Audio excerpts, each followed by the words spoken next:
Hello, I'm Ross from Britain's Hidden History. Just a quick hello, middle of September, and it's just glorious sunshine.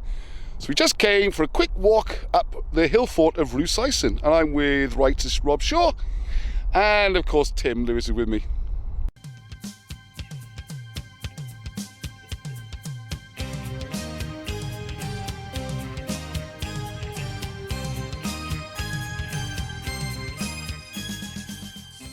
Yeah, so right up on top of the hill fort, you can see in the background, there's the Gaer.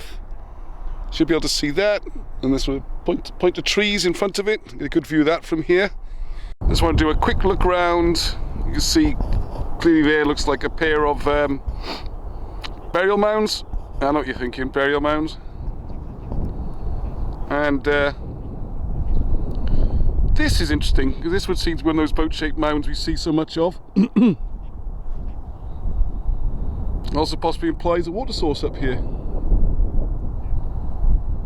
So look at the views across there. The white stripe is the Severn estuary, and across the far side would be Somerset. They're fantastic. It's very easy to forget how close to the sea you are here. This is Tim and Rob. We're conferring on getting the storyline straight for our forthcoming book about King Arthur II. It's probably some sort of graphic novels. We've got Tim consulting, he's a researcher, and Rob there, who's an author and writer. You've seen on the live broadcast.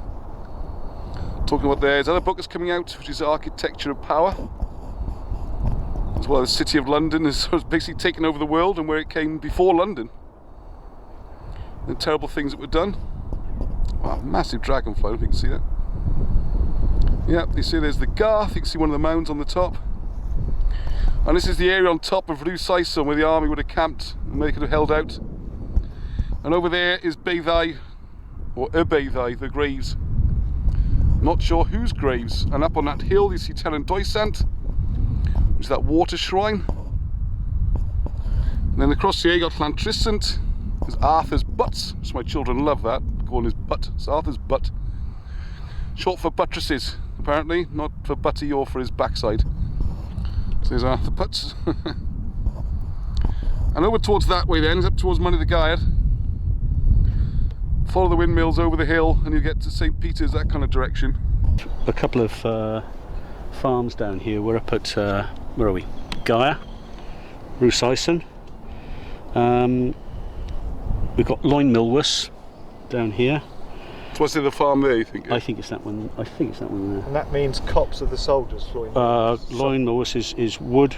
Well, Milweir is soldier and Gwas is servant, attendant, young lad, yes. Possibly slave, right. Employee. Yeah.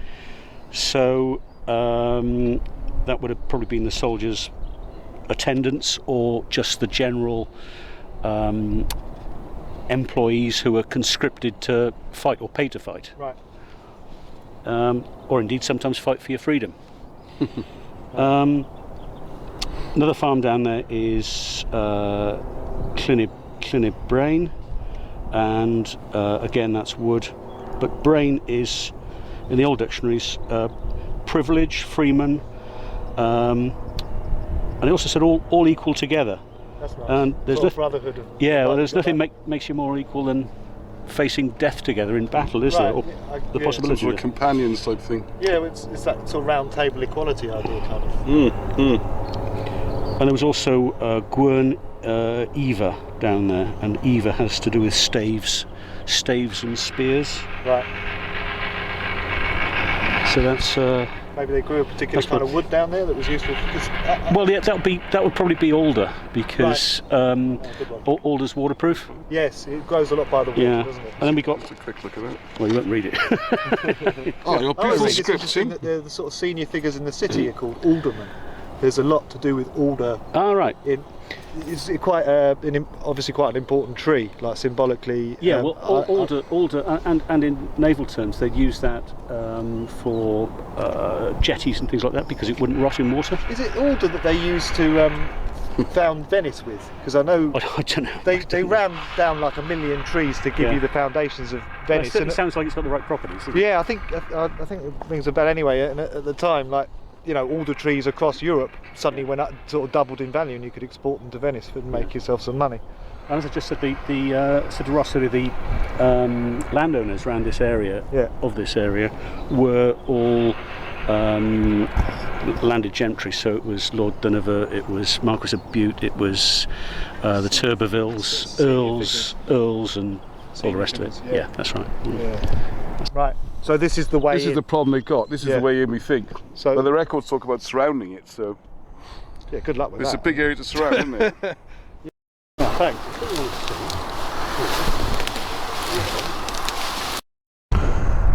Yes, one of the reasons why we're up in Rhiwsaeson, on the top of the hill fort. You get an idea, falls away on this side quite steeply. Everything's a bit overgrown with ferns, but having read Walking again and looked at the information again, made me realise in the last video I had coming from that away. But I think if you look down that valley, well, go past where I live, Tontaig, and down towards Upper Boat and the River Taff, and there's the Garth. Down that tree, I could have picked a better spot to see the Garth, but it's just there. And the other side of that is the River Taff and Taff's Well, where we'd seen going down the river, and when it got blockaded there, it's a very narrow choke point. Or for whatever reason, they were driven, probably drawn up this way, and then they'd have met this massive hill fort. Alright, so here I am with Rob. Like I said, we're talking about ideas for this King Arthur II book. Come up with a bit of inspiration to get a feel for it. What's your first reaction then? It's amazing. I mean, the video you shared a couple of months ago, like I told you, you've got the hairs on my arms standing up. This is such an amazing natural spot, so beautifully set up to be like a redoubt, like I was saying, like the place of last resort. And then you've got this, you know, these are really, really huge earthworks, multiple layers of ditches and so on, that must be over 1,000 years old. Oh yeah, yeah. So you can only imagine how much, you know, how much steeper and better dug out they were at the time. Come here and see part of their history and culture that we're just not taught. As a Londoner, I keep on like having it feels like the veils of my history are being pulled away from my eyes by doing this kind of stuff, because, you know, I just grew up like we all did, being thought we're all, you know, we're all barbarians until the Romans enslaved us. Yes. Thanks for that. And then there were the Dark Ages where we just sat on our hands, and then the Normans came along and made us serfs.